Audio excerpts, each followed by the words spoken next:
10th தமிழுக்கான study plan இந்த வீடியோவில் பார்க்கலாம். டைமிங் பேஸ்டில் கொடுத்துருக்கேன். ரொம்ப ரொம்ப ஈஸியாக இருக்கும். மறக்காமல் இந்த வீடியோவை ஃபுல்லாக பாருங்கள். 2 நாள் தான் கொடுத்துருக்கேன் ஷெட்யூல். ஏன்னா 2 நாளைக்கு மேலே டைம் தேவைப்படாதுன்றதுக்காக. இன்னைக்கு வரைக்கும் நீங்கள் இங்கிலீஷ் படிச்சிருக்கணும், இல்லைனா வந்து சயின்ஸ் படிச்சிருக்கணும். ஏன்னா சயின்ஸுக்கு வந்து ஒரு நாள் தான் லீவ் இருக்குது அப்படின்றதுனால நாளையிலேருந்து தான் ஒரிஜினலாக வந்து உனக்கு ஆஃப் இயர்லியே ஸ்டார்ட் ஆகுது. ஸோ அப்போ நாளைக்கு தான் மோஸ்ட் இம்பார்ட்டன்ட் டே. இதுக்கப்புறம் நீ படிக்கிறதுல தான் இருக்குது. நாளையிலேருந்து படிக்க ஆரம்பித்தா கூட பப்ளிக்குக்கும் ஆஃப் இயர்லிக்கும் சேர்த்து நல்ல மார்க் எடுக்கலாம். அதுக்கு நீ பண்ண வேண்டிய ஒரே விஷயம், நம்ம சேனலை சப்ஸ்கிரைப் பண்ணிக்கிட்டு நம்ம வீடியோ ஃபுல்லாக பாரு. அது மட்டும் போதும். ஓகேவா? இப்போ ஃபர்ஸ்ட் எடுத்தோடனே டே 1 என்ன பண்ண போகிறோம் அப்படின்னா, கொஞ்சம் இம்பார்ட்டண்ட்டான, கொஞ்சம் மறக்கிறத இப்பயே படித்தாதான் ரிவிஷன் நோ டைம் பண்ண முடியும். ஓகே, அதுக்காக செய்யுளோட சிறுவினாசம் ஃபஸ்ட்டு பார்க்குறோம். காலங்காலத்தில் 6 மணிக்கு ஏஞ்சிக்கிறப்பா, முடிஞ்ச அளவுக்கு 5 மணிக்கெலாம் ஏஞ்சிரு. 5:30க்கெலாம் ஏஞ்சி ஃப்ரெஷ்ஷப் ஆகிட்டு குளிச்சுட்டு, ஓகே முடிஞ்சா குளி, முடியலைன்னா டீலாம் குடிச்சிட்டு என்ன பண்ணுறேன்னா 6 to 7:30 என்ன பண்ணுறீங்கன்னா செய்யுளோட சிறுவினாசம் படிக்கிறீங்க. ஓகேவா? அது முடிச்ச கையோட 7:30லேருந்து 9 என்ன பண்ணுறீங்கன்னா இலக்கணத்தோட சிறுவினா படிக்கிறீங்க. கொஞ்சம் தான் இருக்கும் எல்லா கொஸ்டின்ஸும். ரொம்ப பயப்படுற அளவுக்குலாம் இல்லை. நீ படித்த கொஸ்டினை ரிவைஸ் பண்ண போகிறேன். ஓகேவா? இல்லை நான் எதுவுமே படிக்கல அப்படின்னா நீ இம்பார்ட்டன்ஸ் மட்டும் ரிவைஸ் பண்ணணும். அவ்வளோதான் டிஃப்ரெண்ட். ஓகேவா? அப்புறம் 9 to 9:30 உங்களுக்கு பிரேக். நீ ஃபுட்டோ இல்லை மொபைலோ யூஸ் பண்ணிக்கும். முடிஞ்சால் மொபைல் யூஸ் பண்ணிக்கிட்டே ஃபுட்டு சாப்பிட்ரு. இல்லை நான் தனித்தனியாக தான் பண்ணணும், ஒன்றா பண்ணக்கூடாதுன்னு சொல்லுவாங்க. பட் உண்மை அதுதான். பட் எக்ஸாம் டைம் பொறுத்த வரைக்கும் அது வேலைக்கு ஆகாது. நீங்கள் மொபைலுக்கு ஒரு டைமு, அப்புறம் படிக்கிறதுக்கு ஒரு டைம் அப்படின்னு பண்ணால் ஒர்க் அவுட் ஆகாது. ஓகேவா? அதனால் அப்புறம் 9:30லேருந்து 1 வரைக்கும் அரௌண்ட் வந்து ஒரு 2.5 hours. அப்போ என்ன பண்ணணும்னா செய்யுளோட நெடுவினா, கடிதமே, காட்சியை கண்டு, காட்சியை பார்த்துட்டு அதை பார்த்து ஒரு கவிதை எழுதுறது. இதை வந்து உங்களுக்கு காமனாக எழுதுறதுக்கு உங்களுக்கு வேணும்னா சொல்லுங்கள். நான் அதுக்கு தனியாக ஒரு வீடியோ ஷார்ட்ஸ் மாதிரி இன்ஸ்டால போடுறேன். ஓகேவா? செய்யுளோட நெடுவினா ஒரு 6-7 தான் வந்து இம்பார்ட்டன்ட் இருக்கும். அதை மட்டும் பார்த்தாலே போதும். திருக்குறள் மட்டும் படிக்கிறவங்க படிச்சுக்கோங்க. பட் இருந்தாலும் எக்ஸஸாக படிச்சு வைக்கிறது நல்லது. ஓகேவா? அப்புறம் பிரேக். அந்த பிரேக்கில் மதியானம் சாப்பிட்டுட்டு மொபைல் யூஸ் பண்ணுறனா யூஸ் பண்ணு. அப்படி இல்லைன்னா நல்லா தூங்குனாலே இன்னும் ஃப்ரெஷ்ஷாக அடுத்தது எஞ்சி படிக்க முடியும். அப்புறம் 3 hours நான் வந்து வேஸ்ட்டான ஒரு 2.5 hours வந்து டைம் அப்படி தான் கொடுத்துருக்கேன். நீ மொபைல் யூஸ் பண்ணாலும் பரவாயில்ல அப்படின்னு. ஸோ அந்த டைமில் மட்டும் மொபைல் யூஸ் பண்ணிட்டு மற்ற டைமில் யூஸ் பண்ணாமல் இரு. ஓகேவா? நெக்ஸ்ட்டு 4 o'clock ஃப்ரெஷ்ஷப் ஆகிட்டு, ஓகேவா, 4 o'clock உட்காந்துடுறேன். ஓகேவா? 4 o'clockலேருந்து 6 o'clock வரைக்கும் என்ன பண்ணுறேன் அப்படின்னா நெடுவினாவோட துணைப்பாடம் நெடுவினாவும் அப்புறம் கட்டுரைகள் எல்லாத்தையுமே பார்த்துக்கணும். இது வந்து 8 மார்க்கில் இருக்கும். ஓகேவா? உங்களுக்கே தெரியும், ஏபின்னு கொடுத்துருப்பாங்க பார்ட் 1ல. அதாவது இல்லைன்னா ஆர் அல்லது அந்த மாதிரி கொடுப்பாங்க. அடுத்து 6லேருந்து 6:30 வரைக்கும் ஒரு காஃபி, ஒரு சில் அவுட் பண்ணிட்டு ஒரு 1/2 hour மொபைல் யூஸ் பண்ணிக்கோ. இது பாருங்க, யாருமே மொபைல் யூஸ் பண்ணுன்னு சொல்ல மாட்டாங்க. நான் இருந்தாலும் வேற வழி இல்லை, உங்களால் கண்ட்ரோல் பண்ண முடியாது. அதை வந்து நான் வேற ஆப்ஷனே இல்லாத மாதிரி ஆயிடுச்சு. ஓகேவா? நாங்கள் படிக்கும் போதெல்லாம் மொபைல்ன்றது ஒரு ஆப்ஷன் தான். இப்போ அப்படி கிடையாது. இப்போ மொபைல் எல்லாருனாலும் இருக்க முடியும். உங்களால் படிக்காமல் இருக்க முடியும், வீட்டில் எல்லாருக்கிட்டையும் பேசாமல் இருக்க முடியும், எல்லாமே பண்ண முடியும். பட் உங்களால் மொபைல் இல்லாமல் இருக்க முடியல. காலத்தின் கட்டாயம் என்ன பண்ணுறதுன்னு தெரியல. ஸோ அதனால மொபைலையும் வேற வழி இல்லாமல் கொடுக்க வேண்டியதாக இருக்குது. ஓகேவா? 6:30லேருந்து 9 வரைக்கும் என்ன பண்ணுறீங்கன்னா நெடுவினால உரைநடை டாபிக் ஃபுல்லாக பார்க்குறீங்க. இதுவும் 8 மார்க் கொஸ்டின்ஸு. செய்யுள் நடைனா 5 மார்க்கில் தான் மோஸ்ட்டாக கேட்பாங்க. ஓகேவா? அடுத்து 9 to 9:30 பொறுத்த வரைக்கும் பிரேக் எடுத்துக்கும், அதாவது சாப்பிட்றதுக்கு. ஓகேவா? நைட்டு. ஓகேவா? ஃபுல்லாத்தையும் முடிச்சிடுறேன். டின்னர் ஃபுல்லாக முடிஞ்சது, மொபைல் யூஸ் பண்ணிட்டே பார்த்துரு. அதோட 9:30லேருந்து நீ எவ்வளோ நேரம் படிப்பியோ உன் இஷ்டம்ப்பா. நீ மதியானம் தூங்கிட்டல, ஸோ அதனால் உன்னால் 12 o'clock வரைக்கும் படிக்க முடியும். சில பேரால் 11 வரைக்கும் படிக்க முடியும். ஸோ உங்களோட விருப்பம். அதுக்கேற்ற மாதிரி என்ன பண்ணுறேன்னா டே 1 ரிவிஷன் பண்ணிக்கும். ஓகே, இப்போ டே 1 ஃபுல்லாக முடிக்கும் போது என்ன கவர் ஆகுது பார்த்துக்கோங்க. நெடுவினா ஃபுல்லாக கவர் ஆகிடுது. பாருங்க, நெடுவினா ஆல்மோஸ்ட் ஃபுல்லாக கவர் ஆகிடுது. ஓகேவா? அது இல்லாமல் சிறுவினால ஆல்மோஸ்ட் கவரு, செய்யுளும் நெடுவினாவும் கவரு. ஓகேவா? ஸோ ஆல்மோஸ்ட் பெரிய டாபிக் எல்லாமே முடிஞ்சிச்சு. கொஞ்சம் கான்சென்ட்ரேட் பண்ணி சண்டேன்னு பார்க்காம நீ நல்லா ஒர்க் அவுட் பண்ணி பார்த்துட்டு அப்படின்னா, படித்து பார்த்துட்டு அப்படின்னா, ஓகேவா? அதே மாதிரி படித்து பார்க்கும்போது உங்களுக்கு 2 பிரச்சனை வரும். முதல் பிரச்சனை ஸ்பெல்லிங் மிஸ்டேக், 2வது பிரச்சனை மறந்து போகிறது. ஸ்பெல்லிங் மிஸ்டேக்குக்கு நிறைய ஆப்ஷன்ஸ் இருக்குது. முதல் ஆப்ஷன் என்னன்னா, உனக்கு எந்த வார்த்தை கஷ்டமாக ஃபீல் பண்ணுறியோ, சின்ன வார்த்தைக்கு தப்பு பண்ணுறதா செய்கிறேன், பரவாயில்ல, அதை கூட அட்ஜஸ்ட் பண்ணிக்கலாம். பெரிய வார்த்தையை தப்பு பண்ணுவேன். ஓகே, அதுக்காக என்ன பண்ணுறேன்னா அந்த வேர்டை ஒரு பேப்பரில் ஃப்ரெஷ் பேப்பராக எடுத்துக்கும், 5 முறை எழுதிப்பார். ஓகேவா? அப்படியே லைனை கோடு கிழிச்சு அடுத்தடுத்து 5 முறை அந்த பேப்பரே ஃபுல்லாகணும், பேக் சைடு வரைக்கும் ஃபுல்லாகணும். அந்த அளவுக்கு அந்த 5 முறை ஒவ்வொரு கொஸ்டின் எழுதிப்பார். ஒரு கொஸ்டின் எழுதி பார்க்க தேவையில்ல, டஃப்பான வேர்டு அதை எல்லாத்தையுமே எழுதிப்பார். ஓகேவா? அடுத்தது மறந்து போகிறதுக்கு முக்கியமான காரணம் நீ மறக்கும்னு நினைக்கிறது. அதுதான் மெயின் திங். ஏன்னா நம்ம பிரெயின் வந்து நம்ம என்ன நினைக்குதோ அதுதான் செய்யும். ஓகேவா? நம்ம ஹார்ட் நினைக்கிறத பண்ண முடியாது. ஓகேவா?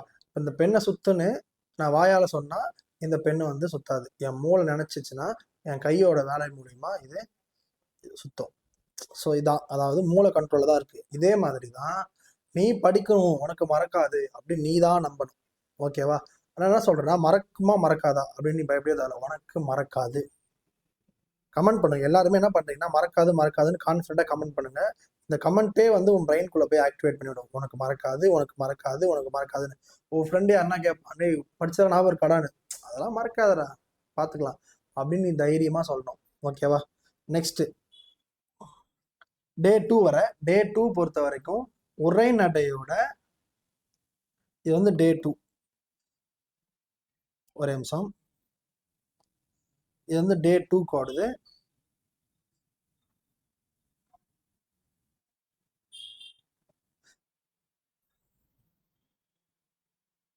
இந்த டே 2ல உரைநடையோட சிறுவினா ஃபர்ஸ்ட் பார்க்கணும். இதுதான் நம்மளோட மெயின் ஐடியா.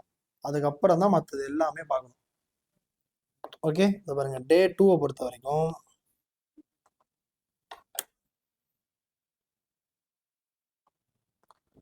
நம்ம உரைநடையோட சிறுவினா பார்க்குறோம். அதே சமயத்துல பத்தி விலை, அதாவது பேராகிராஃப் கொடுத்துட்டு பார்க்கணும்னு அவசியம் இல்லை, பட் பார்த்தா நல்லா இருக்கும். ஓகேவா? அடுத்தது எப்பயும் போல வந்து 8 to 8:30 வந்து பிரேக் எடுத்துக்கோங்க.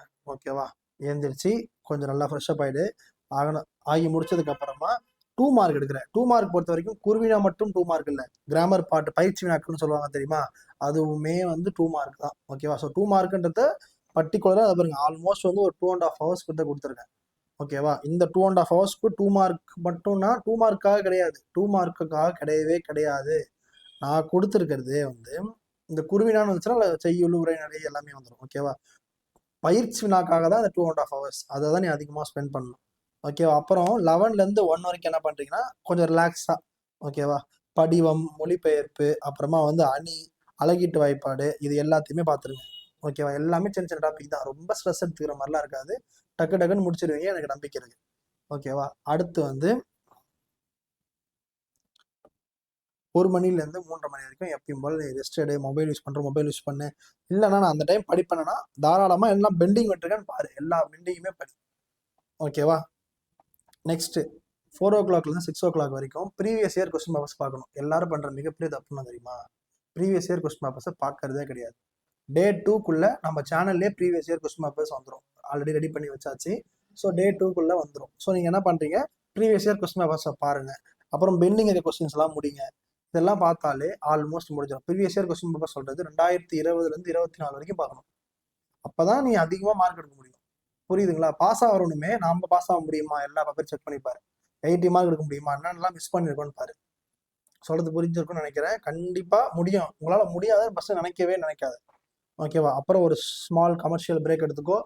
காஃபி குடிச்சிட்டு ரெஸ்ட் எடுத்துட்டு, ஓகேவா, நல்லா தூங்கியிருப்ப, இப்போ ஃப்ரெஷ்ஷாக இருப்ப, எல்லாமே ஓகேவா. இப்போ 6:30க்கு என்ன பண்ணுறேன்னா மனப்பாட பகுதி 1 மார்க்கும் படி. நல்லா கவனிச்சுக்கோ. ஃபர்ஸ்ட்லேயே உட்காந்து மனப்பாட பகுதி படிக்கிறேன்னு டைம் வேஸ்ட் பண்ணாத. ரொம்ப இழுக்கும் டைம் மனப்பாட பகுதி. ஏன்னா அந்த வேர்ட்ஸ் நுழையிறது படிக்கிறதுன்னு ரொம்ப கஷ்டமா இருக்கும். அதனால என்ன பண்ணுறேன்னா எக்ஸாமுக்கு பிஃபோர் த டே படி. அதுவும் டைம் இருந்தால் மட்டும் படி. அப்படி இல்லைன்னா முடிஞ்சா விட்டு. எல்லாரும் சொல்லல, 70க்கு கீழே எடுத்தா ஓகே தான் எனக்கு, பட் 60க்கு மேலே எடுத்துக்கா போதும் அப்படின்றவன் பாரு, போத்துக்கும். ஓகேவா? 1 மார்க் பொறுத்தவரைக்கும் நல்லா பார்க்கணும்பா. ஏன்னா நீ உட்காந்து என்ன பண்ணுறேன்னா எவ்வளோ கஷ்டப்பட்டு படிக்கிறியோ அதை விட கஷ்டப்பட்டு 1 மார்க் படிக்கணும். ஏன்னா 1 மார்க் தான்டா இம்பார்ட்டன்ட்டு. 15 மார்க் டக்குன்னு வந்துடும், புஷ்ஷுன்னு வந்துடும். 14-15 மார்க். ஓகேவா? அதுக்கப்புறம் என்ன பண்ணுறீங்கன்னா ரிவிஷன் பண்ணுறீங்க. சூப்பரான ரிவிஷன் இருக்கணும். டே 1 டே 2 இது எப்படி தான் இருக்கணும். இதில் நீங்கள் எதெல்லாம் வீக்காக இருக்கீங்களோ அதெல்லாம் பார்க்கணும். பார்த்து முடிச்சதுக்கு அப்புறமா இதை நீங்கள் ஸ்ட்ராங்காக இருக்கிறதுலாம் பார்க்கணும். அதாவது பேலன்ஸ் இருக்கிற எல்லாத்தையும். ஓகேவா? பேலன்ஸ் இருக்கிற எல்லாத்தையுமே பார்க்கணும். ஓகேவா? ஸோ இப்போ எல்லாமே கவர் பண்ணியாச்சு. எதெல்லாம் பெண்டிங் இருக்கானா, எதுவுமே பெண்டிங் இல்லை, எல்லாருமே செக் பண்ணியாச்சு, எல்லாமே இருக்கு. ஓகேவா? அழகீட்டு வாய்ப்பாடு வரைக்கும் நம்ம போட்டிருக்கோம் பிளான்ல. ஸோ இதை நீ ப்ராப்பராக கொஞ்சம் பார்த்துட்ட அப்படின்னா அடுத்த நாள் காலைல நீ ஏஞ்சிக்கும் போது ஓகே, எழுந்த உடனே 1 மார்க்கு, அப்புறமா மனப்பாட பகுதி. இது எதுக்காகனா மறக்கிறதுக்கு அதிகமாக சான்ஸ் இருக்குன்றதுக்காக இது ரெண்டும். அப்புறம் நீ வீக்குன்னு நினைக்கிற டாபிக் அதை ரிவிஷன் பண்ணணும். இதெல்லாம் நம்ம வீக்காக இருக்கும், இது நம்ம படித்தோம் பட் மனசில் நிற்க மாட்டுது, அந்த மாதிரி இருக்கிறது எல்லாமே. ஓகேவா? நெக்ஸ்ட் ஒரு சூப்பரான பிரேக் ஒன்று எடுக்கிறேன். ஓகேவா? அதாவது சாப்பிட்றதுக்கு காலையில் எழுந்துச்சி குளிச்சுட்டு சாப்பிட்றதுக்கு எழுதுறேன். முடிஞ்சால் இந்த பாருங்க ப்ரேயர் பண்ணுங்க. அது வந்து உனக்கு பிடிச்ச சாமி எந்த சாமியாக இருந்தாலும் ப்ரேயர் பண்ணுங்க. இல்லை அம்மா அப்பா கிட்ட விஷ் வாங்கிக்கோங்க. ஓகேவா? அதுக்கப்புறமா இல்லைன்னா முடிஞ்சால் ஒரு மெடிடேஷன் ஒரு 10 minutes ஃபுல்லாக பார்த்துட்டு போனீங்கன்னா போதும். சூப்பராக எழுதலாம். சொல்கிறது புரியுதா? ரொம்ப ரொம்ப சூப்பராக எழுதலாம். அதனால் இதை மட்டும் கரெக்டாக பண்ணால் மட்டும் போதும். உங்களுக்கு 100% வந்து நல்ல மார்க் வரும். நான் வந்து இதை பாருங்க 2-3 விதமாக சொல்கிறேன் பாருங்க. பாஸ் ஆகணுன்றவன் மோஸ்ட் இம்பார்ட்டன்ட் படி. ஓகேவா? இப்போ நெடுவி நான் நிறையா கொடுத்துருக்கேன் அப்படின்னா அதில் துணைப்பாடம் மட்டுமாவது படிச்சுட்டு போ. நீ எதெல்லாம் படிச்சிருக்கோ அதை கொஞ்சம் எக்ஸ்ட்ரா படிச்சுட்டு போ. 60க்கு மேலே எடுக்கணும், 70 80க்குள்ளே எடுத்தால் போதும் அப்படின்றவன் இம்பார்ட்டன்ட் படி. அவங்க மோஸ்ட் இம்பார்ட்டன்ட், நீங்கள் இம்பார்ட்டன்ட். ஓகேவா? சரி, இம்பார்ட்டன்ட் முடிச்சாச்சு. 90க்கு மேலே எடுக்கிறோம், எல்லா கொஸ்டினும் படிக்கணும். இயல் பை இயல் பேஸ் பை எல்லாத்தையுமே படிக்கணும். எதுலையுமே பெண்டிங் விட்டுறவே கூடாது. ஓகேவா? இதெல்லாம் பண்ணி முடிச்சுட்டு கடைசியாக நீ ஒன்று பண்ணணும். அதுதான் நம்ம சேனலை சப்ஸ்கிரைப் பண்ணணும். அது மட்டும் இல்லாமல் நம்மளோட வாட்ஸ்அப் சேனல் இருக்கும். அதில் model question papers Tamil English எல்லாத்தையுமே எடுத்தாச்சு. ஆல்ரெடி ரெடி பண்ணி வச்சாச்சு, ரெக்கார்ட் ஆகிடுச்சு. ஸோ அதனால் அதெல்லாம் வரும். அதனால் நீங்கள் என்ன பண்ணுறீங்கன்னா வாட்ஸ்அப் சேனலில் ஃபஸ்ட்டு ஜாயின் பண்ணிக்கோங்க. ஓகேங்களா? அதெல்லாமே லிங்காக வந்துடும். இல்லை நான் இதெல்லாம் ப்ராப்பராக சேவ் பண்ணி வைக்கணும் அப்படின்னா இன்ஸ்டாகிராம் சேனலை யூஸ் பண்ணுங்கள். நம்ம இன்ஸ்டாகிராம் பேஜ் இருக்குது தெரியுமா? அந்த இன்ஸ்டாகிராம் பேஜில் எல்லாமே ஈஸியாக அழகாக நீ உனக்கே ஷேர் பண்ணிக்கலாம். அந்த அளவுக்கு ஈஸியாக இருக்கும். அதுக்கப்புறம் இதுக்கப்புறம் உங்களுக்காக என்ன பண்ணலான்னு இருக்கோம்னா டாப் 100 மோஸ்ட் இம்பார்ட்டன்ட் 5 மார்க் உங்கள் எல்லாருக்கும் கஷ்டமாக இருக்கிற மேக்ஸ் சப்ஜெக்டில் எடுக்க போகிறோம். அதுவும் டெய்லியும் 10 கொஸ்டின்ஸ் அந்த மாதிரி. ஓகேவா? டெய்லி 10 கொஸ்டின் 10 நாளில் மேரத்தான் மாதிரி ஒன்று பண்ண போகிறோம். அதுக்கு நீங்கள் சப்போர்ட் பண்ணால் மட்டும் போதும். அதுக்கு நீங்கள் என்ன பண்ணுறீங்கன்னா நம்ம சேனலை சப்ஸ்கிரைப் பண்ணிக்கோங்க. உங்கள் எல்லாருக்கும் தேங்க்ஸ். டாட்டா.